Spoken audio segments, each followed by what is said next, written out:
भगवान श्रीकृष्ण कहले, हे अर्जुन, केवल इच्छा मात्रे सांसारिक वस्तु प्राप्त हुए नहीं, किंतु तीव्र अभिलाष मात्रे परमात्मा प्राप्ति हो जाए। तीव्र अभिलाष जाग्रत हेबारे सांसारिक भोग और संग्रहर इच्छा ही प्रतिबंधक, अन्य किछि प्रतिबंधक नहीं। यदि परमात्मा प्राप्तिर तीव्र अभिलाष जाग्रत हो जाए, तेबे तत्क्षणात् परमात्मा अनुभव हो जाए। कर्म द्वारा नाशवान वस्तु अर्थात संसार प्राप्त हुए, अविनाशी वस्तु अर्थात परमात्मा नुहे। कारण समस्त कर्म शरीर, इंद्रिय, मन आदि संबंधरु हेउथिबा स्थले परमात्मा प्राप्ति संबंध विच्छेद हेला पर हुए।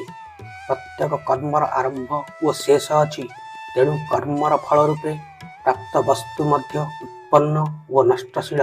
मनुष्य जन्मर कर्म संगे घनिष्ठ संबंध रही, तेणु मनुष्य को कर्म संगी अर्थात कर्मासक्त कहा जायछि। एथिपाई कर्म रे मनुष्यर विशेष प्रवृत्ति हुए एवं कर्म द्वारा से अभिष्ट वस्तु पाइबा को चाहे। प्रारब्ध अनुकूल हेले से कर्म द्वारा अभिष्ट सांसारिक वस्तु मध्य पाई जाए। फल रे ताहार धारणा दृढ़ हो जाए। से कर्म कले प्रत्येक वस्तु मिलुछि व मिली पारिब। परमात्मा संबंध मध्य मनुष्यर सेहीपरि धारणा रही जाए एवं से चेतन परमात्मा को मध्य जड़ कर्म द्वारा पाइबा को चेष्टा करे, किंतु प्रकृत रे परमात्मा प्राप्ति कर्म द्वारा हुए नहीं। ये कथा ही सत्यता अटे। अन्यर सहायता बिना कौनसी मनुष्यर जीवन यापन संभव नुहे। माता पिता ठारू शरीर मिले एवं विद्या, योग्यता, शिक्षा आदि गुरुजनों ठारू मिले।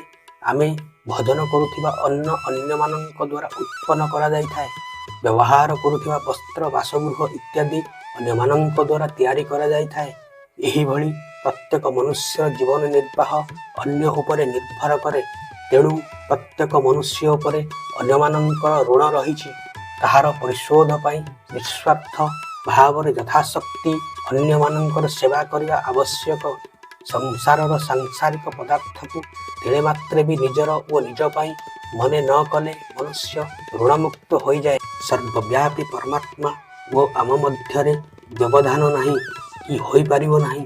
जो मो भाव ठारू आमे निजर व्यवधान स्वीकार करूनाहु, ताहा ठारू मध्य परमात्मा आहुरी निकटवर्ती। मो भावत परिच्छिन्न, किंतु परमात्मा परिच्छिन्न नुहंती।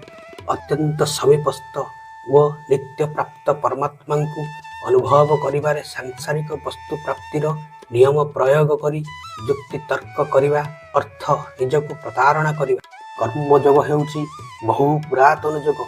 राजा जनकंक परि अनेक महापुरुष एही कर्मयोग द्वारा परमात्मा को प्राप्ति करिछन्ति। वर्तमान तथा भविष्यत मध्य जदि केही कर्मयोग द्वारा परमात्मा को पाइबा को चाहे, तेबे से प्राप्त प्रकृत वस्तु गुड़िक कदापि निजर व निज पाई मानिबा उचित नुहे। कारण वस्तुतः से गुड़िक निजर नुहे कि निज पाई भी नुहे। से सबु संसारर व संसार पाई उद्दिष्ट। एही वास्तविकता को स्वीकार करी संसारर प्राप्त वस्तु गुड़िक संसार सेवारे नियोजित करदेले सहजरे संसाररु संबंध विच्छेद होई परमात्मा प्राप्ति हो जाए। तेणु कर्मयोग जे परमात्मा प्राप्तिर सुगम, श्रेष्ठ व स्वतंत्र साधना, एथिरे कौनसी संदेह नहीं।